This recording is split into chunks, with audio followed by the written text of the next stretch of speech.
Olá, seja bem-vindo ao meu canal. Meu nome é Angela Natel.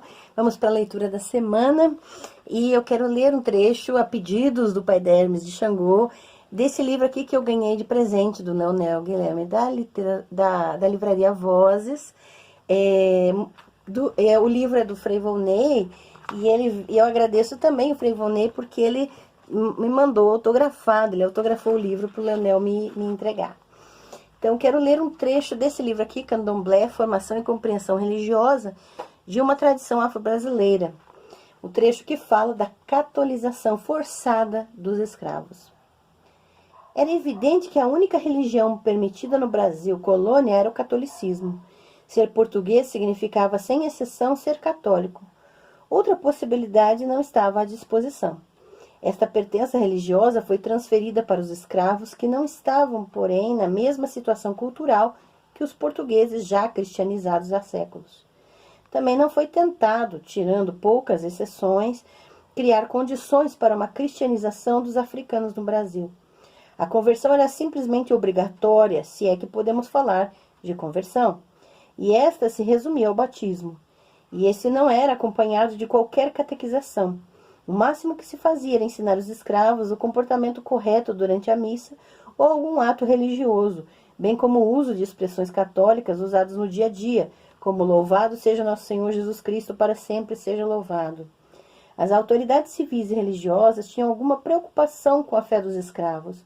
Diversas medidas foram tomadas que mostram que a questão não havia sido esquecida. No projeto de estatuto para a fundação de uma companhia de comércio de escravos, aparece claramente essa preocupação para com a fé dos africanos.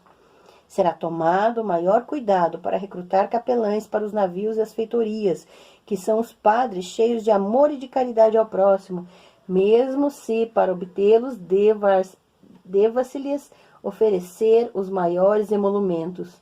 Ser-lhes-á recomendado que nenhum escravo seja embarcado sem ter sido batizado com um cuidado vigilante, a fim de que nenhum dentre eles morra sem ter recebido o batismo, que é o maior serviço que os enviados de Deus e todas as pessoas que trabalham no tráfico dos escravos podem prestar à glória de Deus. Essa preocupação com o batismo acompanhou todo o tráfico de escravos. Os escravos de Angola foram normalmente batizados antes de sua partida para o Brasil. Por determinação do rei de Portugal, Dom João III, no século XVI, todos os escravos vindos de Angola deveriam ser marcados com um ferro quente. Esta marca servia de comprovação do pagamento do imposto real, 20%, e do batismo. A partir de 1813, essa marca foi substituída por uma argola de ferro ao pescoço.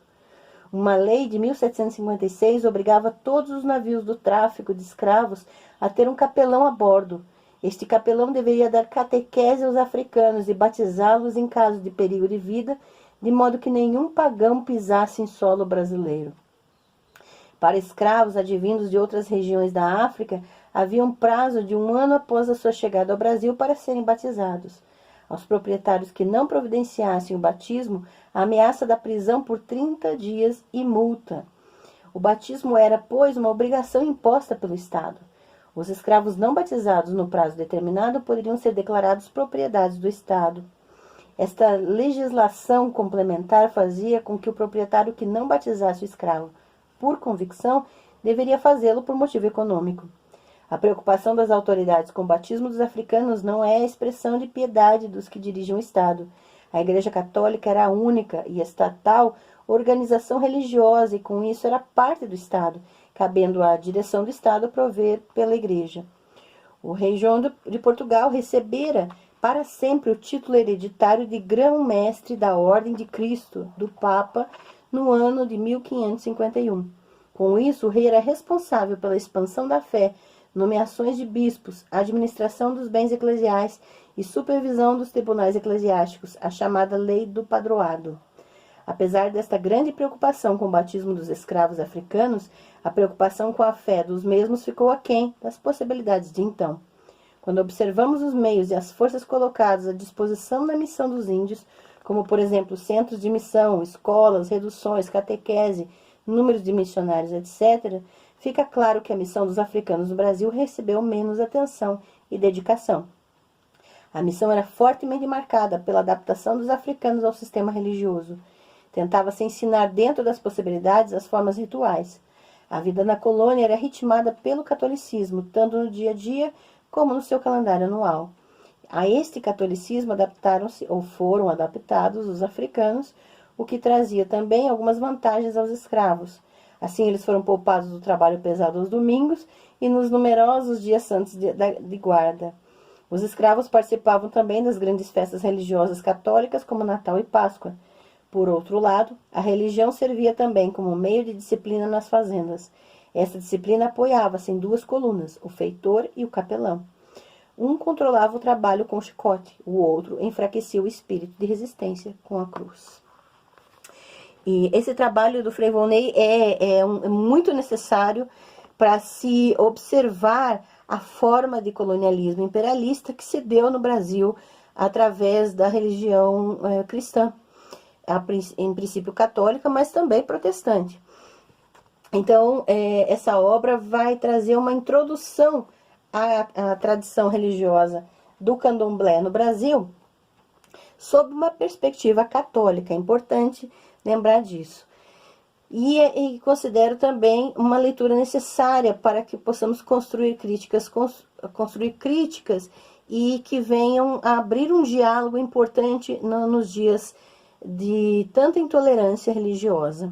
Então, recomendo o livro do Frei Volney com veemência e percebam muito bem o lugar da fala dele como católico, como frei, e suas pesquisas. O olhar dele é um pouco diferenciado do que estamos acostumados dentro dos religiosos, das ordens religiosas. Então, gostei demais da leitura. Obrigada, Frei Volney. Obrigada pelo pedido, Pai Hermes de Xangô, para a leitura da semana. E quero convidá-los a não se fecharem para a voz de quem pensa e crê diferente de vocês. Muito obrigada por tudo e boa semana a todos e ótimas leituras.